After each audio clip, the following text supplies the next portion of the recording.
Olá, pessoal! Sejam bem-vindos! Hoje vamos falar sobre um componente essencial dos circuitos elétricos, os capacitores.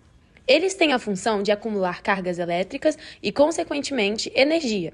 Nessa aula, vamos entender como eles funcionam, quais são suas características principais, como calcular a sua capacitância, a energia que armazenam e a associação em série e em paralelo.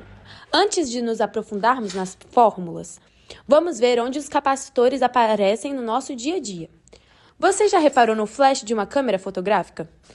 Quando você aperta o botão, o flash libera uma grande quantidade de energia de uma vez só. E isso só é possível porque um capacitor acumulou essa energia previamente. Outro exemplo é o desfibrilador, usado em situações de emergência médica. Ele acumula uma carga enorme em um capacitor e, no momento certo, descarrega no coração do paciente, tentando restaurar os batimentos cardíacos. Mas afinal, o que é um capacitor?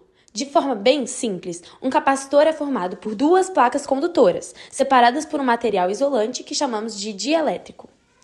Quando ligamos essas placas a uma bateria, uma delas acumula carga negativa e a outra carga positiva. Assim, criamos um dispositivo que consegue armazenar energia elétrica sem permitir que a corrente atravesse diretamente entre as placas. Agora vamos à grandeza fundamental, a capacitância. Capacitância é a capacidade que o capacitor tem de armazenar carga para uma dada diferença de potencial.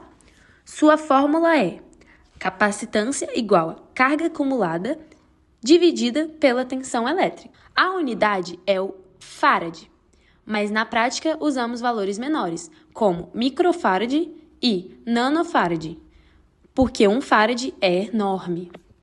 Nos capacitores de placas paralelas, conseguimos expressar a capacitância em função da geometria.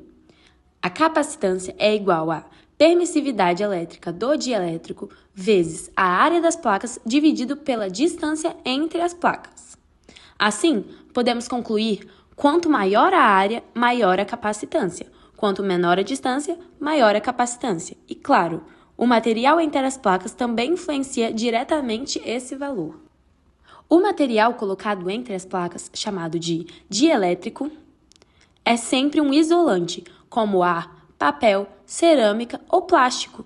Ele não deixa a corrente passar, mas altera a permissividade elétrica, aumentando a quantidade de carga que pode ser armazenada. É por isso que, dependendo do material usado, dois capacitores de mesmo tamanho podem ter capacitâncias bem diferentes. Agora, vamos entender como os capacitores se comportam quando estão ligados em conjunto dentro de um circuito.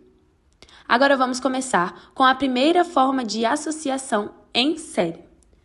Quando colocamos capacitores em série, a carga acumulada é a mesma em todos eles, a diferença de potencial total se divide entre os capacitores. Isso acontece porque quando um elétron se desloca na placa de um capacitor, ele induz um deslocamento equivalente nos demais. Assim, todos acabam armazenando a mesma quantidade de carga.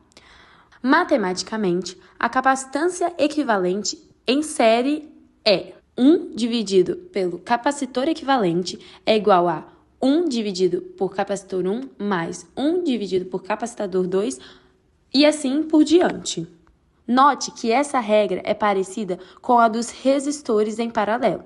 Por exemplo, capacitores menores, quando estão em série, acabam ficando submetidos a uma maior diferença de potencial, para que todos armazenem a mesma carga. Agora, vamos para a associação em paralelo. Quando os capacitores estão em paralelo, a diferença de potencial é a mesma para todos e a carga se divide proporcionalmente à capacitância de cada capacitor. Nesse caso, a capacitância é equivalente a capacitor 1 mais capacitor 2 mais capacitor 3 e assim por diante. Essa regra é análoga à dos resistores em série.